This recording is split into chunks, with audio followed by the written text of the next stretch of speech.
ఈ ధర్నా కార్యక్రమంలో రాష్ట్ర వ్యాప్తంగా ఉన్న మున్సిపాలిటీ కార్మికులందరూ అయితే ఇక్కడ ధర్నాకు రావడం జరిగింది. ప్రస్తుతం ఇక్కడ మనతో పాటు సిద్దిపేట నుంచి అమ్మ, సిద్దిపేటలో ఎలాంటి సౌకర్యాలు ఉన్నాయి? మీకు మున్సిపాలిటీ సంబంధించి సరైన వస్తువులు ఇస్తున్నారు? అట్లా 11,000 10,000 మా 8 మంది మాకు గ్రూప్ లేదు, మాకు పిఎఫ్ లేదు, మాకు అవే 10,000 జీతం ఇస్తారు.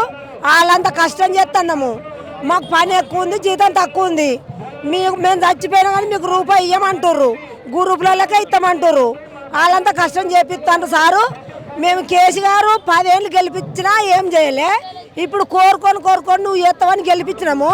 ఇంద్రమ్మ ప్రభుత్వం అంటే మంచిదని గెలిపించినాము. అడు దొంగన అని చెప్పినావు నువ్వు. ఇప్పుడు నువ్వు మంచోను అయితే మాకు లండు బొండు అంత ఎత్తిపోతున్నాం సారు. మాకు జ్వరాలు వచ్చినా మాకు చేతులతోటి అంత అసహ్యం పుట్టిన చేస్తున్నాము.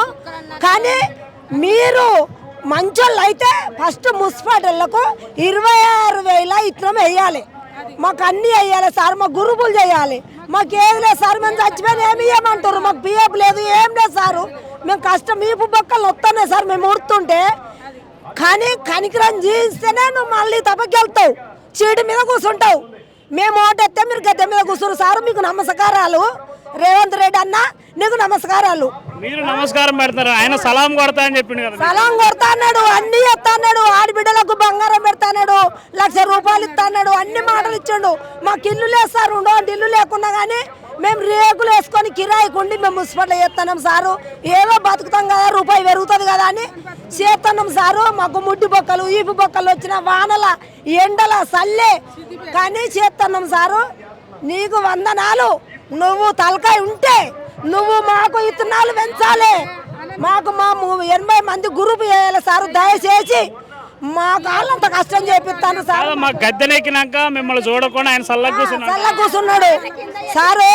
మళ్ళా నువ్వు ఇట్లనే గద్దె మీద కూర్చోవాలంటే మా మున్సిపాలిటీ కార్మికులను చూడాలి. దయచేసి చూస్తేనే నువ్వు మళ్ళీ గెలుతావు సారు. దయచేసి అలాగే మేము దయచేసి అడుగుతున్నావు నిన్ను. ఇంత దూరం వచ్చిన మేము సిద్ధిపడకే కడుపు మాడగొట్టుకొని మా కడుపు మాడుతాం సారు. మాకు పిఎఫ్ లేదా, గ్రూప్ లేదా, ఏం లేదా సారు. మాకు ఏది ఇవ్వలేదా. మేము చచ్చిపోయిన రూపాయి ఇయ్యరట సారు. మేము ఎట్లా సార్ 10,000కి ఏం బతుకుతాం సారు. మేము బియ్యం కొనుకొచ్చుకొని బతుకుతున్నాం సార్. నువ్వు ఇచ్చే కోపం ఏమితో బతుకుతున్నాం. అవి ఏం చదువుతున్నాయి సార్ మాకు పిల్లలకు. మాకు ఇండ్లు చూస్తలేవు సారు సిద్దిపేటలో. మేము ఎట్లా సారు ఏడుతున్నాము. మాకు కైకిలు లేవు. ఆ రంగనాయక సాగర్ వారి జాగాలన్నీ పోయినాయి సారు. మాకు ఎక్కడేం లేవు. మేము ఇంత దూరం ఎందుకు వచ్చినామో అర్థం చేసుకో సారు. ఇలా నువ్వు గద్దె మీద కూర్చున్నట్లు కాదు, కేసీఆర్ మొక్క మీద కొట్టినట్ల నువ్వు చేస్తే అప్పుడు నిన్ను అంటాం మేము. ఎవరిదాకా మేము చేయం సారు. దయచేసి నేను నేర్చుకుంటూ చెప్తాను. నా బాధ నా బొక్కలన్నీ నొత్తనే సార్ ఊడుతుంటే రోళ్ళు. మాకు ఎంత అవస్థ అవుతుంది. మేము మున్సిపాలిటీలో 2 రోజులు ఊకుంటే ఏడాదిలో మురిగిపోవాలి. ఏ కులం చేయరు, మా మాదేళ్ళు తప్పించి ఏ కులం చేయరు మున్సిపాలిటీలో. మీకు ఎరుకుండాలి సారిగా. మీరు ఎట్లా అన్నం తింటుర్రో మాకు అట్లా అన్నం పెట్టుర్రి. మమ్మల్ని దోసుక తినకుర్రి, మా రెక్కల కట్టం తినకుర్రి. మేము పేదోళ్ళం సారు, మేమేం లేనోళ్ళం సారు. మాకు ఇందమంటే ఇండ్లు లేవు సారు. సలిగి చచ్చిపోతున్నాము. చీపురు పట్టి ఉడుతుంటే తిమ్మిలు వస్తున్నాయి చేతులు. అట్లనే భయపడుకుంటూ వస్తున్నాం సారు. మమ్మల్ని ఎవరు నిల్వ వేయరు సారు. మాకేమి ఇయ్యరు. 80 మంది లేదు, మా గురువు వేయాలి సార్. నువ్వు 80 మంది మా గురువు వేయాలి. కరెక్ట్ మా గురువు ఇవి 10-15 రోజుల గురువు వేస్తేనే నువ్వు అస్సలనే రేవంత్ రెడ్డి అన్నావు, లేకపోతే లేదు. అమ్మ, మీకు సంబంధించి వస్తువులు ఎట్లాంటి ఇస్తున్నారు పని చేయడానికి? మొన్న వర్రంగా మేము అనగా మొన్న చేతులకు బ్లౌజ్ ఇచ్చారు, ప్లాస్టిక్ ఇన్ని సబ్బులు ఇచ్చారు. ఒక బతిలాడుకోవాలి. వర్రంగా 3 ఏళ్లకు మన చీపులు ఇచ్చారు.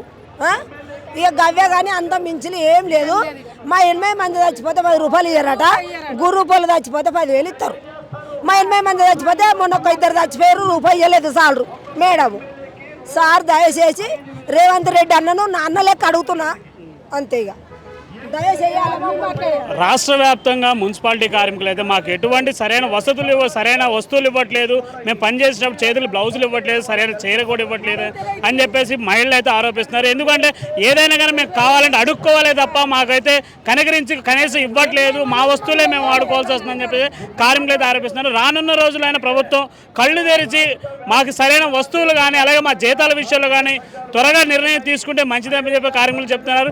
లేదు అంటే హైదరాబాద్ నడిబొట్టులో మేము మళ్ళీ మహాధరణ అయితే చేపట్టే కార్యక్రమం అయితే ఉంటుందని అయితే కార్మికులు అయితే ఆరోపిస్తున్నారు. ఏదేమైనా కానీ ప్రభుత్వం త్వరగా నిర్ణయం తీసుకోవాలని చెప్పేసి కార్యక్రమాలు అయితే చెప్పడం జరుగుతుంది. కెమెరామెన్ తోట జయప్రకాష్తో ఖమ్మం బాబు, వేదిక టీవీ.